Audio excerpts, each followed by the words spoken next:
Good evening, everyone. This is Dawn. Thank you for joining this educational webinar brought to you by ASQ Innovation Division. How to drive a culture of innovation. Innovation cannot be dictated. You cannot simply ask people to come up with the best ideas. What you can do is build a culture where innovation can flourish organically. The context that supports the company, the structure of the teams, and the role of the leaders are three key drivers of company culture. The learning objectives are: attendees will understand the ROI of culture, learn what are the key drivers to a culture of innovation, and identify actionable items to promote innovation within their own organizations. This webinar is being recorded, and the recording will be available on ASQ Innovation Division YouTube channel. In addition, there will be 10-minute time after the presentation for questions and answers. You can post your questions in the Q&A section of the WebEx tool. Tonight, our speaker is Mrs. Luciana Paulise. Luciana Paulise is a business coach, author, and speaker. She's the owner of Storming Training and Consulting US and Argentina, which specializes in 5S implementation, cultural change, and innovation. She's an ASQ certified quality engineer, has an MBA, and is an MIT postgraduate in mastering design thinking. Luciana is an ASQ senior member since 2007, current DRD for the West South Central region, and founding member of the SETX Hispanic Women's Network and the Women in Quality Symposium. She writes for several international media outlets like Thrive Global, Delivering Happiness, and InfoBay, and she's the author of SOS SMEs 20 Keys to Boosting Your Small Businesses. Luciana was elected as one of the 40 global leaders of quality by Quality Progress, and in 2018 was awarded Startup of the Year in Texas. Thank you very much, Luciana, for accepting to be our speaker. Without further ado, I would like to hand over to you. Please take it away. Hi, Dawn. Thank you very much for the introduction. Can you hear me well? Yes, we can hear you well. Excellent. Hi, everyone. Thanks to the ASQ Innovation Division for inviting me to be part of this webinar today. I hope you are all working from home and safe in these crazy times that we're living today. I think this is a great opportunity for us to talk about innovation and how we can drive in our company a culture that really promotes innovation organically. So let's move on to the presentation. So as you can see in the slide, it turns out that innovation is no longer a desire. It's really actually something that we all need to work on, that every company needs to focus on if we want our company to survive. Actually today, with the COVID-19 crisis, we all had to quickly adapt to this new normal. Many not engineers jumped up, provided solutions for the healthcare industry, for example, something that we think is super advanced, but we quickly run out of the most important supplies that we needed to survive, right? Like this mask. And as I was saying, many people just jump up with solutions to provide that, finding new and affordable ways of designing face masks. And I even read from a 6-year-old boy that was helping to print some masks with his 3D printer. So this is actually amazing. Not only that, well, I also found new ways to use things that we're using for business. We are using it now for meeting with family and friends. I used to use Zoom for webinars like this, but now I had to celebrate my birthday with my family through these innovative ways. Right? It's not something new, but we used it in a different way. So the only part that was queer and was really odd was the part of the cake, right? Eating in front of them and not being able to share. So yes, this is what happens when you innovate. There are some things that work, some things that we have to adapt, and well, we need to think about all this. But there are companies that are thinking about this all the time. Really, you realize with all this crisis that one of the competencies of the future will indeed be creativity. How can we survive and change and adapt quickly? The good news is that creativity and innovation is not a genetic trait. Actually, it can be nurtured through little daily habits that we all can acquire every day, like associating ideas, asking questions, observing what's happening in the environment, networking, experimenting. And really, there are companies that depend on innovation to survive. Again, I said that mostly everyone will have to focus on innovation, but there are some companies that are already doing that, so we can learn from them. Innovation is actually part of their day-to-day, and they have to build these behaviors in their employees. They need to train them in order to do that. So the good thing, again, about innovation is that it's a habit, and you can train people to do that. And as long as you keep doing it and you do it every time, then employees learn to do it everywhere they are, even at home. So what you can see here is something that that you can see, for example, in Google. I don't know if you've seen it before, if you've ever been to the Google headquarters, but you can see a document that is in the restrooms that is telling you how to improve, how to be better at deciding the size of the task.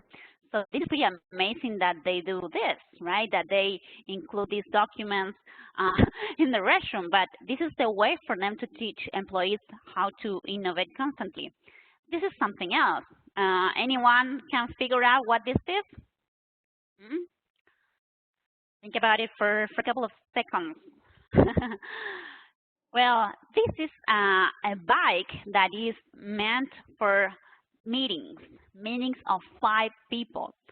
So yes, what we're trying to do here, Google, also in Google, they are trying to help people to meet everywhere, to not only meet in a regular room, but they're also trying to see, okay, what if you meet outside while you are biking, while you're in your bikes, the 5 of you together, and they think that this way they will come up with new ideas, with new ways of things. So this is pretty interesting. This is a picture of me visiting Google, and that's how I learn about these things that probably you don't learn when you read about them. These are very specific things that you can see when you go there. So this is a way that Google teach everyone, not only the employees but also the users, how to continue innovate. For example, and you cannot see it here in the picture, but I'm wearing some socks that I received from Google because I like to collaborate, uploading pictures of the places we go and doing reviews, and all this again is triggering me not only in employees but also in me to help them improve, help them innovate. So this is part of building the culture of innovation. So, that's one of the things that that is making Google so important. In 2019, it became the company most innovative, according to the Boston Consulting Group. Innovation, to be effective, has to be disciplined and at the same time. So this is something that will work really well. How not having just innovation on depending on one person, but really make it part of the culture. It's really all about building a culture of innovation. Innovation, as you were saying, Dan, at the very beginning, innovation cannot be dictated. You cannot simply ask people to come up with the best ideas. So you have to give them tools. What can you do is really build and support a context where innovation can flourish organically. Managers want good ideas to flourish, but ideas usually are really stuck somewhere and never get to right hands. Usually employees have lots of ideas on how to improve their processes, on how to use different tools, just like they did with the face mask. They have ideas all the time, but there must be a way to show them, to share it to the public, or to share it with other employees. So this is very important. But what happens when this is not shared? There is not a good context where you can share this. What happens really is a common story. There are no processes to capture those ideas. Middle managers are afraid to take a risk, to be seen as weaker than the employee or too liberal. And really, ideas are seen as proof that something is incorrect now. So they are not welcome. So yeah, sometimes you can see ideas are good things, but sometimes you can think, well, you know, it means that I did something wrong or I didn't detect it earlier, so it's not seen in a good way. So some think that ideas are only for marketing or for development and not for all the employees. So more urgent tasks arise and ideas are, to say the least, really forgotten. Sometimes employees are even punished, especially if ideas come after a mistake. So what happens next then? Employees learn that ideas are for no good. So what happened with this? Well, this is what we see. Companies are based on this scarcity, that ideas are no good, that there are not enough managerial positions for everyone, there are rankings where their first position wins and all the others lose, and there's not enough time for all these ideas. So employees learn to keep the status quo and avoiding show what's wrong. Fear is a means really to keep everything under control. But what we're seeing today is that control is not enough. There's so many things going on that just keeping things in the status quo is really not enough. We can see mistakes and ideas as problems that we fear, and when this is the case, and when companies see mistakes as something bad, employees become disengaged. They lose the spark to innovate. So that's why we're seeing here today that 85% of employees are not engaged at work. And a lot of that piece is really disengaged, actively disengaged, so really doing things almost against the company. So this is something very important to tackle in your company.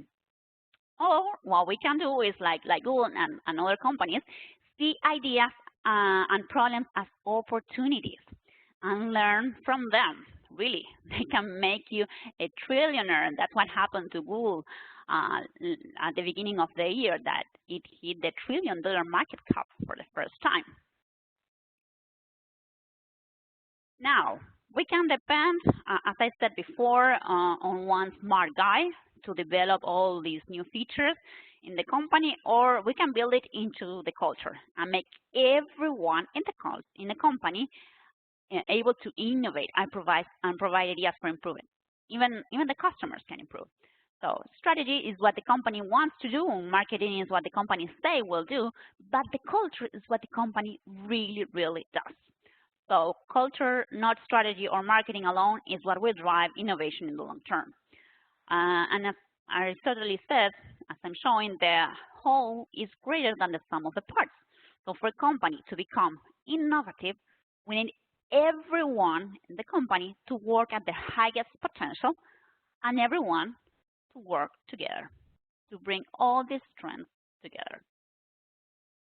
So you need to build a context in the company that makes people feel comfortable to come up with new ideas, free to share them and able to find a team to implement them.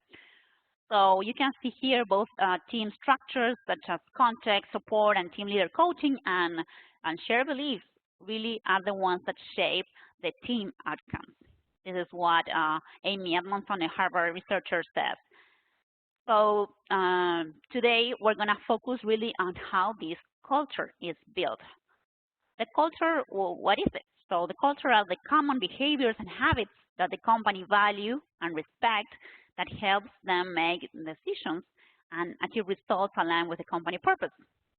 So once you have the right habits ingrained in your employees, all you need to do is hire new employees and let them know the purpose of the company, make sure they meet their team members, they meet their leaders, and that's how this culture will be ingrained in them too. They will start copying all these habits, and they will start working towards that mission that you communicated to them. So feeling safe to take risk is very important. It's a very important part of how you can innovate.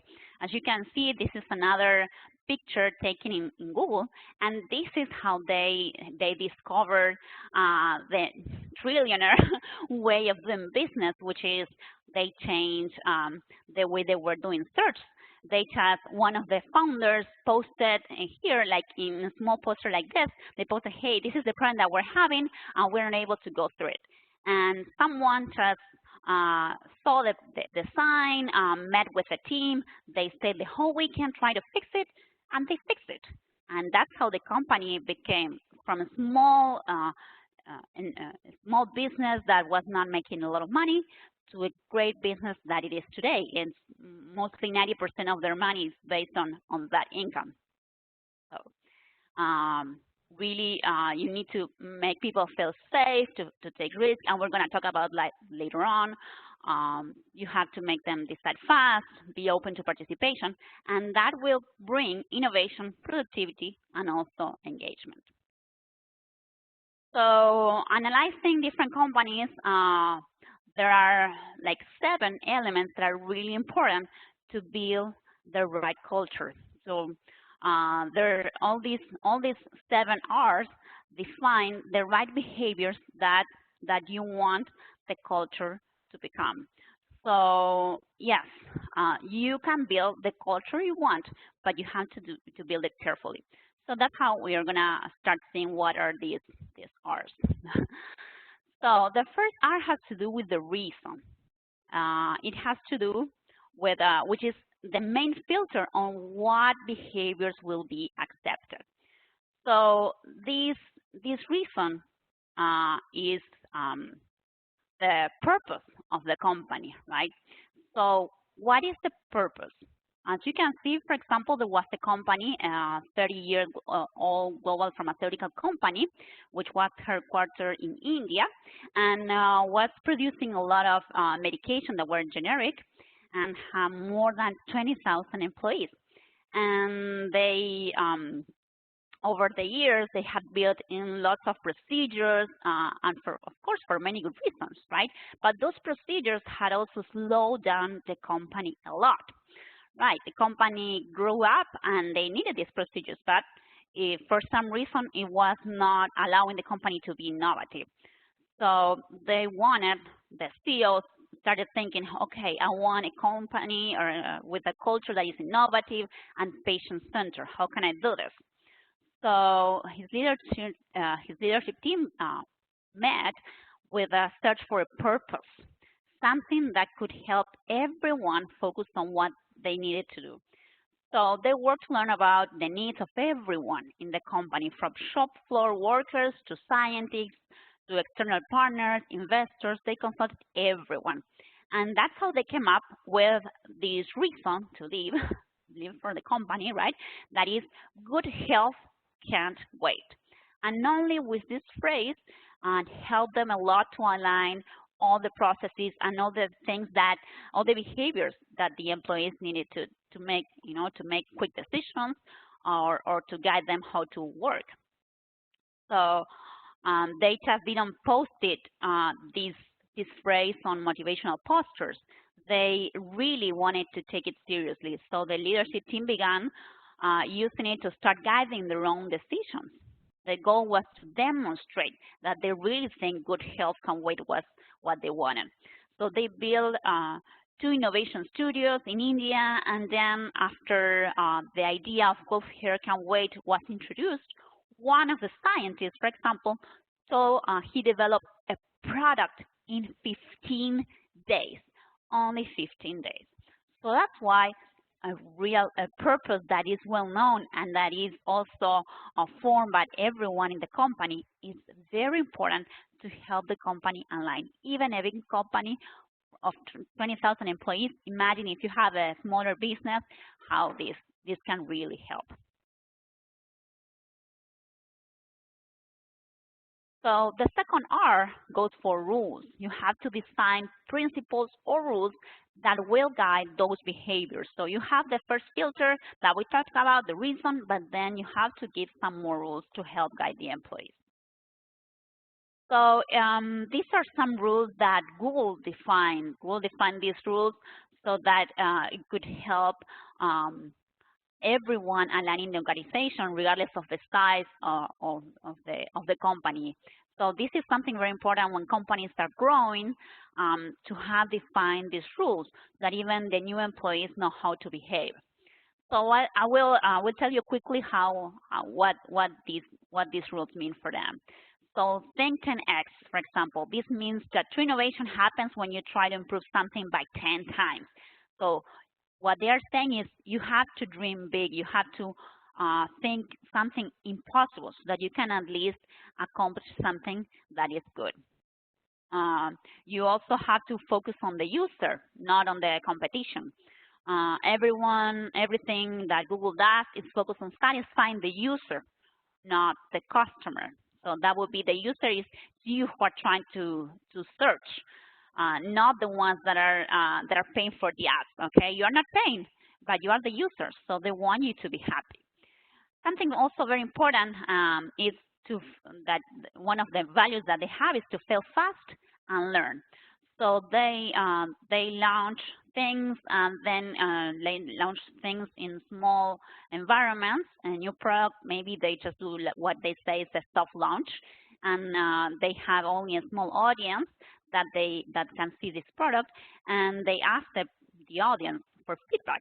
So the key here is that the employees can capture the learnings from these experience with this small audience of customers and think, okay, how can we improve it?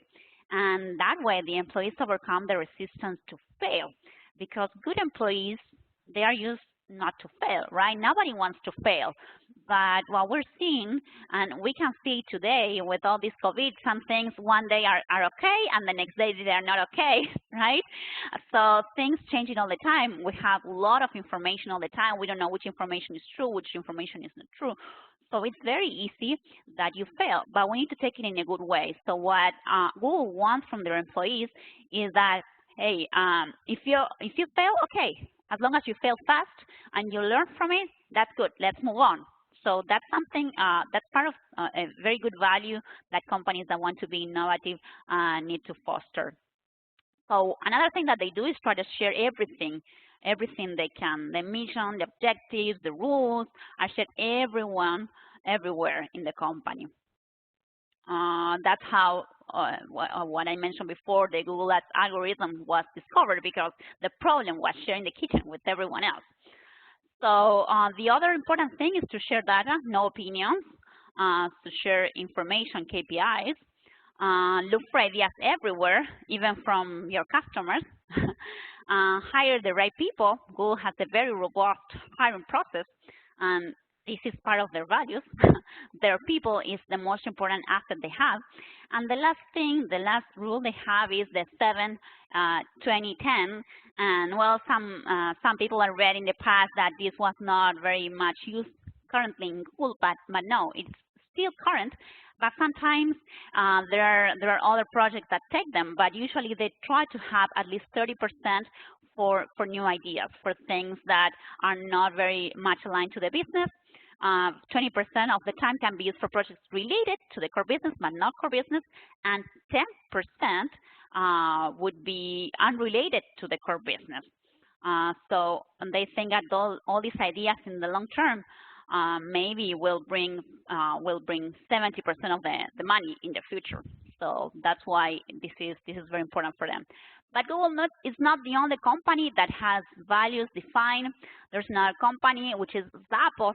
I don't know if you know about this. This is a shoe retailer that belongs to Amazon nowadays, and they have 10 rules that they develop with their employees to guide their behaviors. Rules are especially useful when companies grow too fast, and this is what happened to them.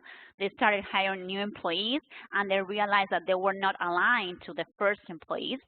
So these rules help everyone to be in the same page. Even they use these 10 values to hire to see if the employee or the potential employee is aligned to them, and they included a lot in the onboarding training as well. So the third R has to do with routines. So I think this is a very funny picture. Individual and team routines are really important to help employees grow. Yes, maybe this picture shows well too much. That's not the reality. But yes, sometimes it happens that employees are overwhelmed with tasks, with ideas, and some of them don't know how to handle that, especially the new generations. They are used to multitask, and they don't know how to handle stress and how to handle all this. So we have to give them some tools. And these are some of the tools that you can use. These days that almost everyone has to work from home, really it's very difficult to concentrate and to meet with your coworkers. So it's good to help them keep in their routine. Imagine if they are sometimes stressed at work, imagine how they feel now working from home. So maybe what you can do is you can organize a short meeting every morning at 8, for example, at 8 a.m. so that everyone gets online at least once a day. Making everyone turn on the camera is another good routine that can help everyone focus and avoid multitasking. And there's also some things that that many companies do that like training employees on methods like Scrum or Kanban or design thinking. So those are ways to help people stick to a routine. For example, in the case of Scrum and Kanban, they teach routines to present every day what they have done, what needs to be done, and what are the problems. So that helps a lot to get things done by everyone at the same time. You can also offer them tools to help them achieve those routines more effectively. So here what I'm trying to show is some of the tools that you can use today that you have to work a lot online, and maybe they're not very spread because people were not used to this. They just everyone had to get used to this to work remotely so promptly, right? So what you can see is on the left, the first tool is called Retrium, and it helps you to do retrospective meetings, which are the meetings that are held at the end of sprint in agile teams.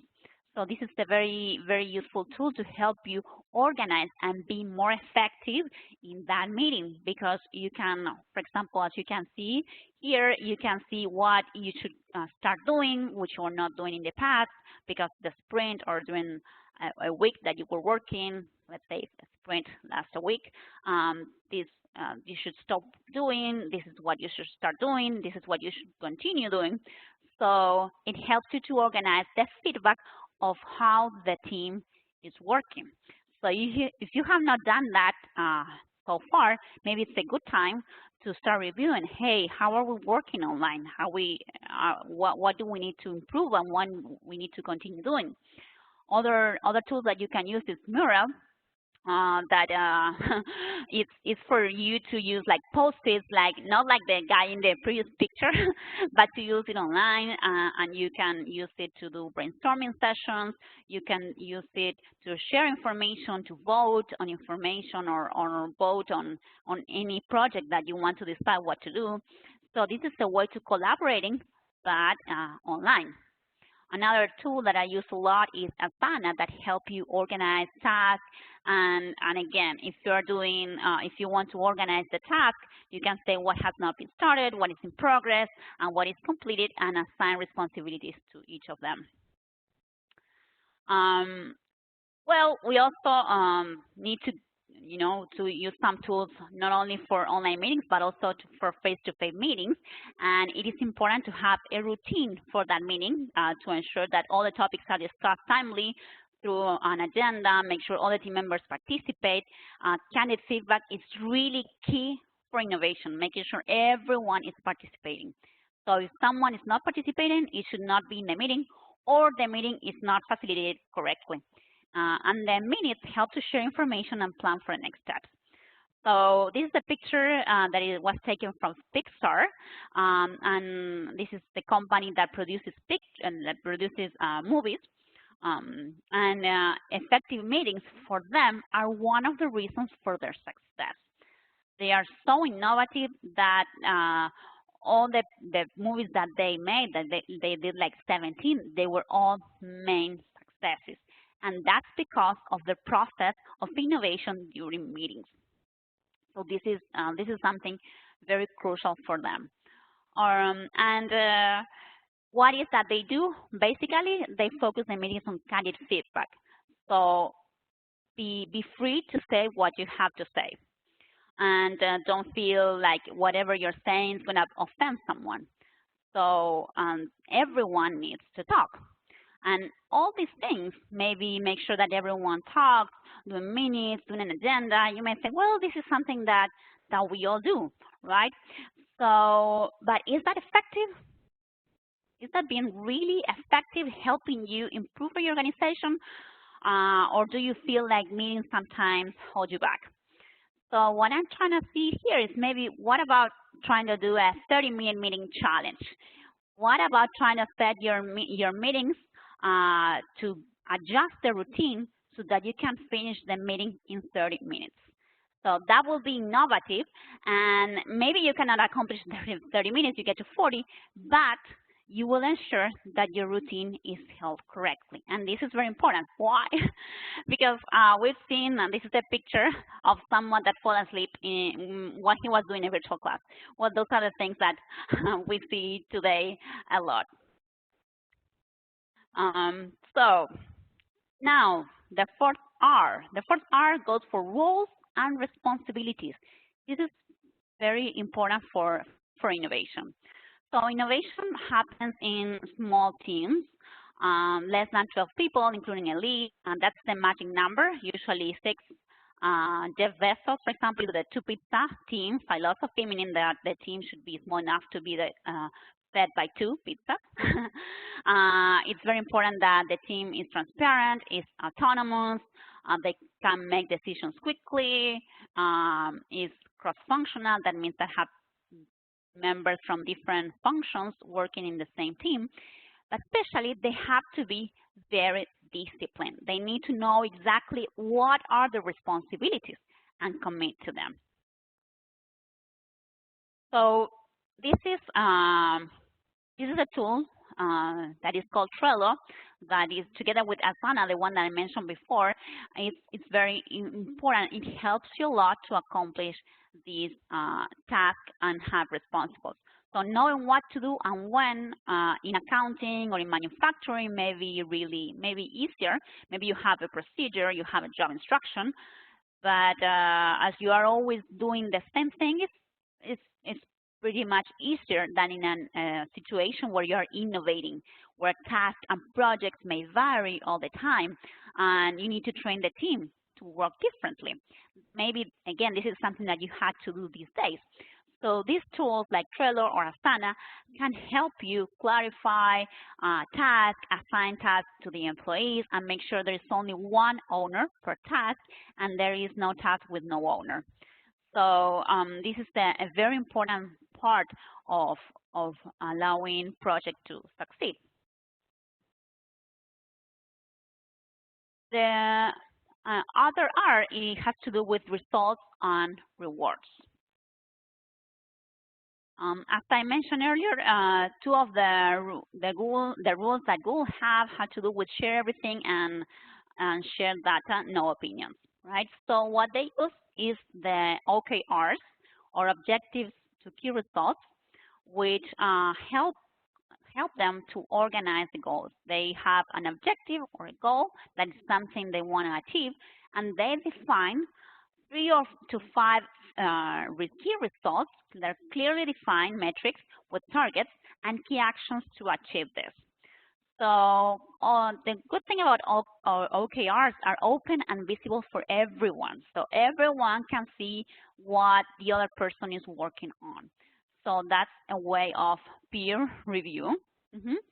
And this allows for transparency, that it's one of their values. And what is also important is that there is no judgment.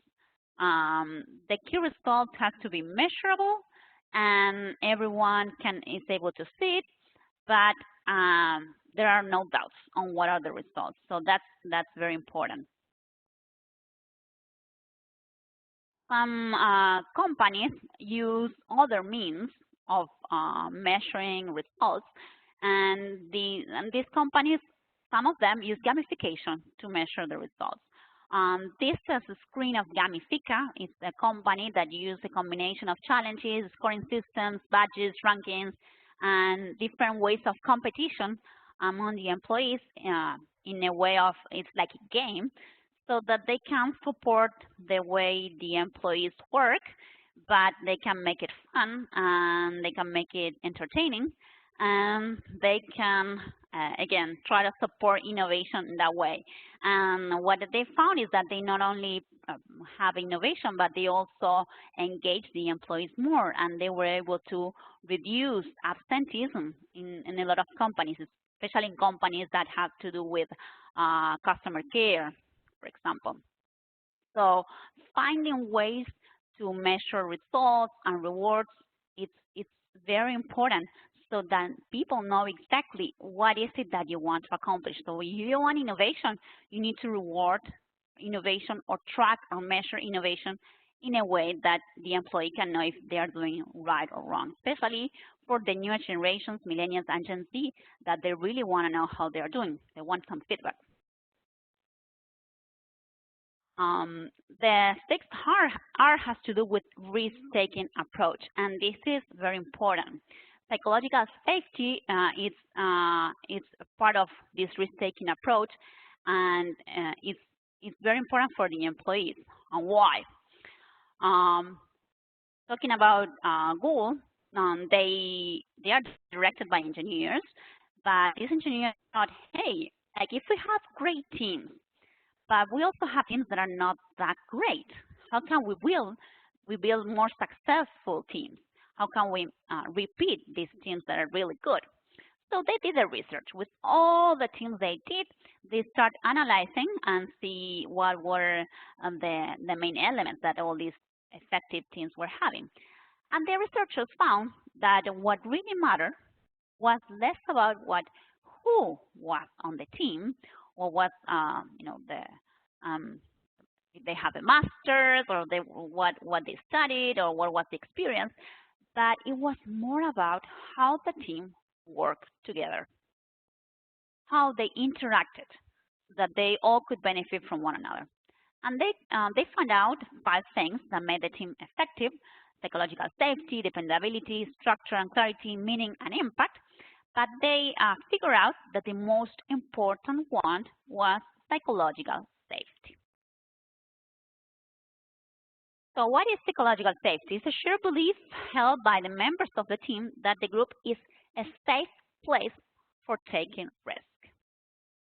So it is a sense of confidence that the team will not embarrass, reject, or punish someone for speaking up. So if you want a culture that wants to be high at taking risk, you need to work on psychological safety. So what happens if you don't work with psychological safety? All the team members will have a bad stress. Like, oh, they will feel like, I never feel completely relaxed, or they always feel like they have to prove themselves, or they feel like nobody listens to their ideas. So when this happens, when they have this bad stress, employees cannot work at their highest potential. So people usually try to show authority, speaking louder, or assigning tasks, not letting people assign their own tasks. So people don't want to make mistakes, and well, we talk about that. Making mistakes are kind of critical, so that there is a space for innovation, right? So we need to build this good stress. We need to allow people to feel like they can speak up, that they can ask questions, that they are respected no matter who they are. So when you have this good stress, it has a huge impact on performance, engagement, and especially on innovation. Salesforce is another company that is very innovative. This is a terrace that they built up this is not at the floor level. They build this up in the building. You can go if you go to San Francisco buildings. This is very interesting. I like going. You know, I went to Zappos, I went to Google, I went to Salesforce. I love visiting companies because you can see many things when you visit them. And this is something else that they built. If you see on the right, is like a big elevator that they made outside. And again, they could have done just a simple elevator, regular elevator, and that would be it. But they wanted to do something meaningful, something different, so that the employees know that the company is built to do something different. So one of the things that Mark Benioff, the CEO, did is they tried to foster psychological safety through a core value that they have, which is quality. Again, remember we talk about values. Well, they also have values very well defined. And one of their ways to equality is to encourage employees to join their equality groups, which are affinity groups that provide a safe space for people to connect around various aspects of their identity. Maybe there are for Hispanics, or maybe there are for women. There are different groups that they define that it's important for them. But they help a lot to have constructive and psychological safe conversations. And what Mark Benioff says is that innovation cannot advance in a positive direction unless it's grounded and genuine with their efforts for all the humanity. So Mark Benioff really encouraged people to be, or companies, to be diverse and to bring equality to the business. And another example of risk-taking that I wanted to bring today is this email that I received recently on Amazon. I don't know if you can read it, but this is about a hammock, and I can read it for you. Like it says, "Dear Hammock Sky customer, in a galaxy far, far away, your hammock has been gently taken by the relaxation engineers from the hammock sky shelf with soft velvet gloves and placed into a mothership headed for Earth." Well, in plain English, what they're telling me is, yeah, it has been shipped to my home. But if you see, right, and this means taking risk. Someone had the idea of developing this, and someone allowed this to happen. And, you know, for me, this is improving also the quality of the service, because I feel, oh, they take care of me. They take care of me. They're writing a different message for me. So innovation can also bring a lot of quality and improvement in the service. And we're almost getting to the end. The last R has to do with repetition. It's very important, repetition, because it's the way that you get these habits in your day-to-day. That's, for example, Toyota defined the undone chord. For the ones that are in the manufacturing business, they know that this is the chord that the employees use to ask for help or provide suggestions and ideas.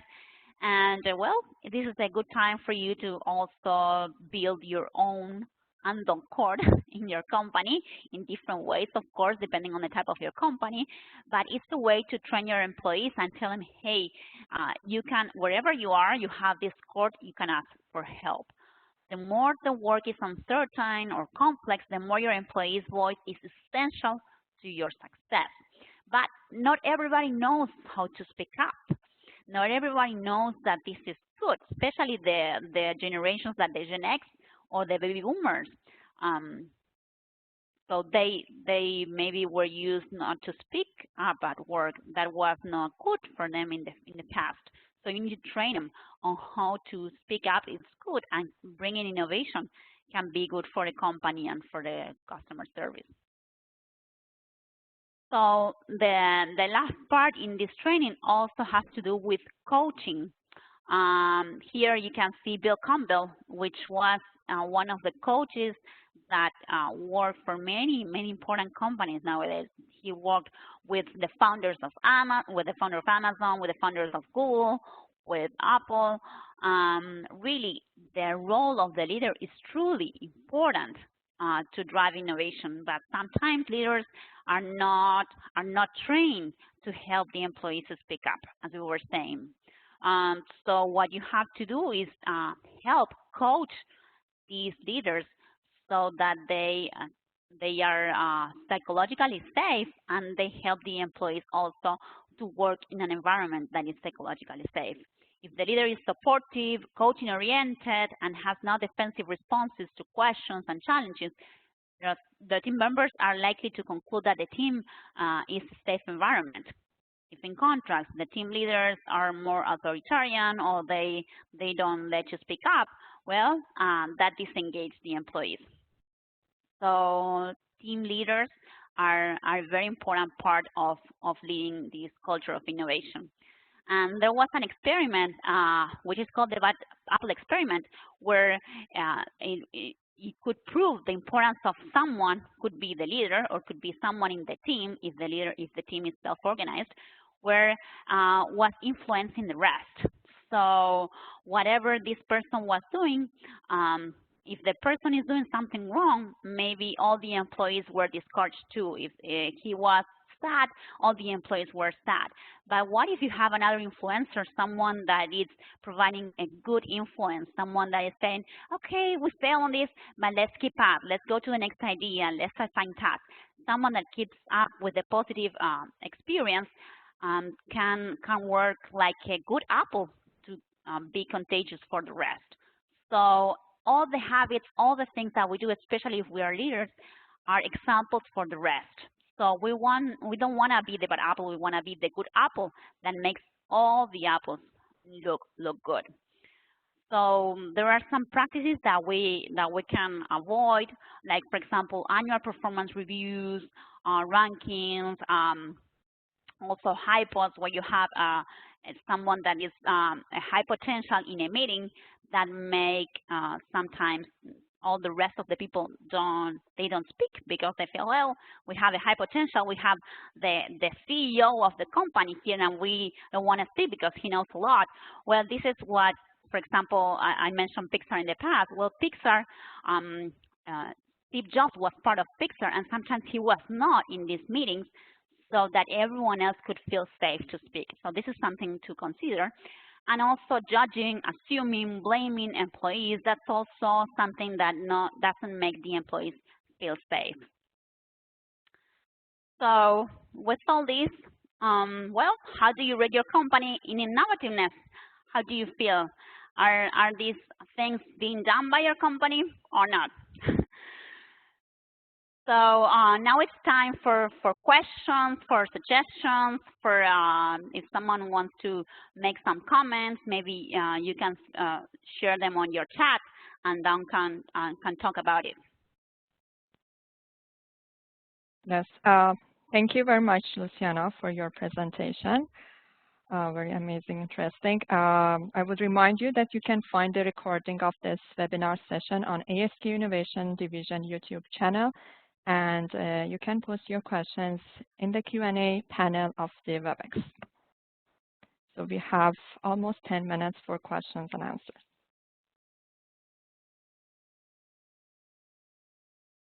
I've actually seen one question that has been posted in the beginning of the session. So it's saying 85% are not engaged, but who should be the first to initiate? There are protocols and position may not care for company. Who is the position to start? Well, that's an excellent question. So with this culture of innovation, what we're trying to make is everyone become engaged and become sources of innovation. So even if you are a new hire, you just started in the company, or if you are the CEO, or if you're a mid-manager, everyone should be able to start this conversation.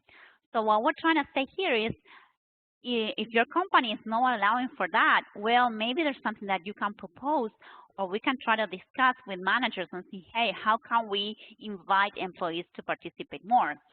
So really what we're, a real culture of innovation, what tries to do is to involve everyone in what's going on. Anyone, even customers, or as I was saying, new hires, everyone can bring an idea for improvement or for innovation. So that would make everyone engaged, right? if you have a company where 85% is not engaged, well, how can you think that you can come up with innovations? It's really difficult. So it's time for companies to start thinking about that, start thinking how they can invite employees, engage in building new values or in defining the purpose, so that all things like the company is ours or it's not someone else. Really, if you work for a company, you want to be engaged. That's how you will do your 100%. I don't know if that answered the question or there are other things that you'd like to know. I think so. Thank you, Luciana. And there are more questions coming in. Okay, so their question is, there are lots of them actually here. How do you deal with members of the organizations who are not living the desired culture? So how do you, well, it depends. It depends where you are. If you are a member and you are seeing, you may see other members that are not participating, or that you may see leaders that are not participating. I think that there's always a place for you to start speaking up and start proposing. So there are always both ways to work. Could be top down, that wait for your leader to come up with the ideas, or start bottom up, that is you saying, hey, why don't we do a brainstorming? Or why, maybe right now you feel like working from home is really tough, or it's not engaging, you fall asleep like this guy in the picture. So what can you do? Maybe you can propose, hey, why don't we use this tool? Why don't we organize a meeting every day at 8 a.m. or at midday, so that we can all meet? I've seen, for example, one of the clients I was working on, they started doing these meetings every day, just 15 minutes, so that they can talk about what they were doing. And they said that they helped them a lot to stay organized and to stay all tuned in the same stage, right? Because what happens is that as we cannot see each other every day, it gets really difficult, right? So we need to find ways, and anyone can propose that. Thank you. The next question is, would you be able to provide recommendation as to how to introduce desired culture to the organization? And the second part is, how do you ensure that remote workers are also living the desired culture? That's a great question. So the first one, some recommendations. Well, I think one of the recommendations would be, if you have a staff meeting, you can talk about that. Virtual or face-to-face meeting, you can ask the question, start talking about that. Maybe you can go to your supervisor and ask them the question, what do you think if we do that? So we always have to start with questions. Not, hey, we should be doing this, or I don't think this is fine. Like, questions. This is the best way. Even if you're a leader or if you're a team member, start with a question. Why don't we do this, or why are we doing this? Do you think we could do that? Do you think we could find other ways? You can even show them this presentation, or you can show them examples from other companies. There's always ways to introduce this. But I wouldn't recommend that you go up, to manager and go over your supervisor. It's always good to involve your immediate supervisor. You can also work with your team members. That's something that I use a lot, to first discuss this with your team members, see if they agree, and once they agree on doing something, they can all together propose it to your supervisor, and that's also very powerful. So the other question was how you make sure you have the culture while you're working remotely. And this is an excellent question. And well, I think that the way you can measure that is if you have, like I show in the presentation, some kind of KPIs that help you organize meetings. So let's say you're using Asana, or you're using the retrospective, Redtune, for example, or any other that you'd like to use. those are ways to really show, okay, who is moving in the right direction, who is getting things done, and who is not. And the ones that are not, they may need extra help. So the one recommendation I have on measurement and KPIs and all these online tools is that you use them to find out what is working well and what is not working that well, and how do we work on that. So if we find someone that is not really aligned to this culture, maybe they couldn't adjust, they have some problems at home, or there can be different reasons, that you talk to them, you coach them, you go on a one-on-one conversation, even virtually, but one-on-one with the camera open, so that you can see each other, you can see in the eyes and see, hey, what's going on? What are you not being able to do this? Do you need other ways to work? You need help? So that's how you can figure out if things are going well or not. Because basically the culture is the behaviors that you want people to do. So if people is not doing the right behaviors that you expect, there's something wrong with the culture that they have. So you have to help them align that. And that is changing some little habits. Maybe they are not waking up early, or maybe they are not able to join the meeting. So maybe you can change the time of the meeting, or maybe you can report to them in a different way. So try to figure out what's going on. And best way, one-on-one conversations. Thank you, Luciana.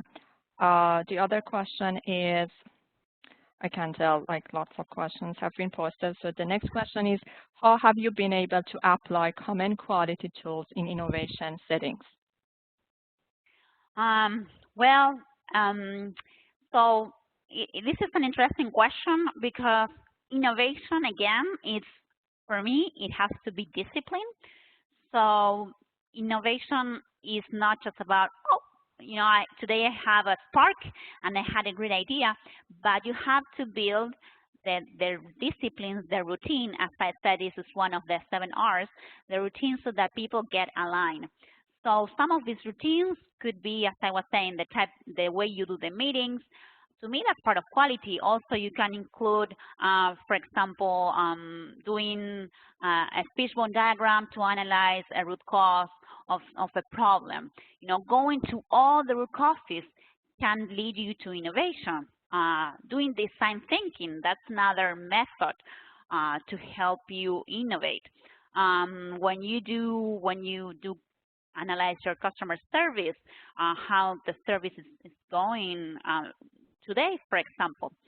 When we go back to normal, or maybe now, how are retails working? How are shops working? Are maybe some found out new ways to work with their customers? Because really, remember that quality is how you get what the customer wants, right? And with all these changes, how you still keep your commitment to that, how you keep your commitment to your customer, how are you going to be able to work with them in the right way? And sometimes you will have to innovate to that. But you will have to follow a procedure, and these procedures have to do with these very interesting tools, like what's mentioned in design thinking. It's a great tool to help you innovate, but you also can use the very simple tools like the PDSA or the root cause analysis to help you find different ways of doing things. Thank you. I found another question very interesting because it's related to situation of COVID-19. So companies have been forced to become innovative because of COVID. Do you think post-COVID companies will continue this new trend? Oh, yes.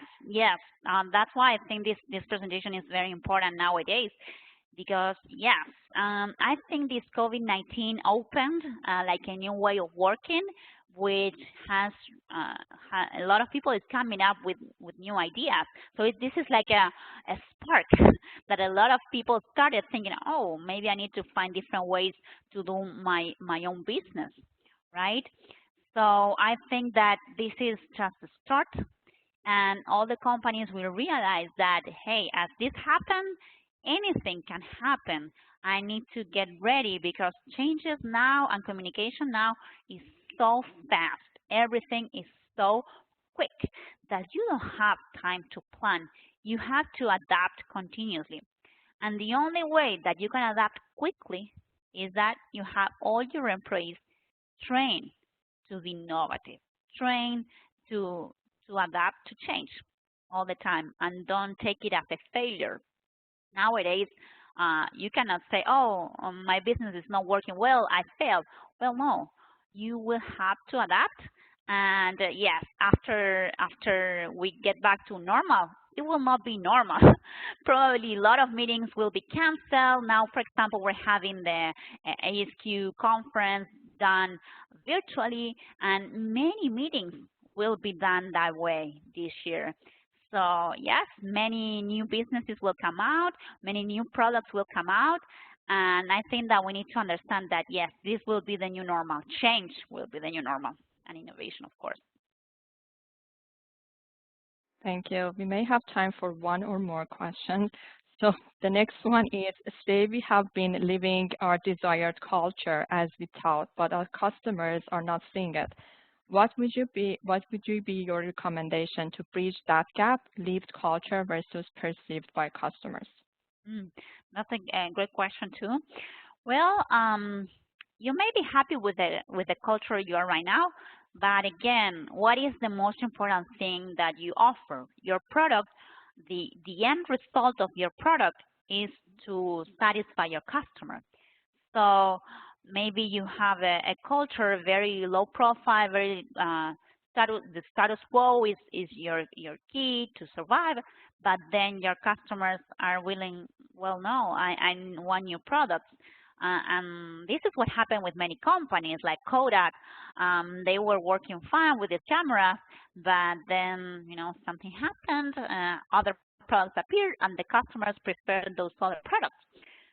So what I would recommend is that you need to listen to your customer. So that's why it's very important that you use, for example, quality tools or surveys to try to analyze, hey, what is that my customer want? How can I make them happier? How can I satisfy them? Or use innovation to look different ways. Sometimes the customer doesn't complain, but you can still go beyond and try to satisfy the customer. That's, for example, what Apple did. They said nobody told them we want a phone, like this, right? They thought everyone wanted the buttons and all the regular things or a flip phone. And they said, no, well, I think that they want something different. I think they want just a screen that they can touch. That could be a different feeling. And they created that, thinking what the customer may want. So think what the customer wants, but also think beyond and try to think and find out what is that the customer would love to have. And if you can work on that, that would be innovative and that would bring you a lot of new business. And if not, keep trying, keep failing. If you keep trying, one day you will get there. Remember to fail fast so that you can produce a quality product sooner. Thank you. The next question, I guess this would be the last. So you mentioned that culture is critical to encourage risk-taking. From my experience, this is more difficult than it sounds. From your perspective, what's the role of HR versus senior functional leaders to create that environment? So could you repeat the last part of the question? Yes. On running the HR? So from your perspective, what's the role of HR versus senior functional leaders to create that environment? Well, yes, it's true that it's very difficult. Maybe it looks simple in a presentation, but you need to find what's your value, right? What do you want? If one of your values is serving your customer, which it should be, you need to start including innovation everywhere you work. And yes, maybe HR will come up with the idea and not management, or maybe management come up with the idea and not HR. But really, this needs to be a conjoint effort. Actually, people from quality, people from HR, from production, from manufacturing, from sales. Everyone should work together to agree, hey, do we need to innovate more? Do we need to take more risk to be able to innovate? So remember that one of the things that I talked about was responsibilities, and I talked about small teams, multidisciplinary teams. It has to do with that the only way you can really innovate in the company and get everyone involved is that you take questions and things from all the departments. It can't be only something from management and not involving HR, and it cannot be the other way around either. It has to go from all the other ways, all the ways possible, including the employees too. So again, risk-taking is not easy. I've seen many companies trying to say, well, now I take risk, especially traditional companies, for example, in the oil and gas, now trying to say, well, I'm innovative, I take risk, and it's difficult because it's ingrained in how they work. They were taught to, okay, safety first, safety is the most important, innovation, well, not that much important. But with these changes, we saw how the oil price went to zero or negative, even negative, and that was crazy. So crazy things are going on these days and will continue to go on. So risk-taking must be taken seriously. It needs to be a change in the mindset in all the companies, and this needs to be discussed so that, again, it's not just, oh, we're going to take risk. What can we do to really achieve that? And HR, for example, can work with that to help building these behaviors, these routines. Like if meetings are not organized so that they take 2 or 3 hours, how can we organize them to make them in 30 minutes so that we get the things done more effectively? How we can provide trainings on design thinking, or we can provide training on Agile. So those are the things that HR can do. Manufacturing can say, okay, how can we involve people from direct from the design, not only sales people to come to us and help us design and manufacture in a different way. So it's the company effort really to bridge that gap with the risk-taking effort. Thank you very much, Luciana. There are lots of other questions. I don't know if we have time for one more question. Yes, I have time. Yeah. I don't want to let everyone go over the time. I know everyone is very tight on that. So what they can do, this is my information I'm sharing, my email. You can send me all the questions you have so that you feel comfortable about trying to increase innovation at work. So I don't know if you want to do one more or we just leave. Yeah, sure. Yes, let's just take one more and then we can. Besides the companies that you have already discussed, do you have any other examples of your favorite innovative companies that we can research? Well, I haven't mentioned all of them. I have mentioned several, but another one that you can research is IDEO. IDEO, that's a company that, for example, they defined, they created the design thinking method. So that is, that's a very important one. You can read a lot of examples on the book that is called The Innovator's DNA. Here from Clayton Christensen. He recently died, but this book is really good to try to find out different companies and how they innovate, how they think differently, and what are more specifically the habits and the routines that they incorporated to make innovation part of their DNA. Perfect. Thank you. Thank you very much, Luciana, for your time and for your presentation.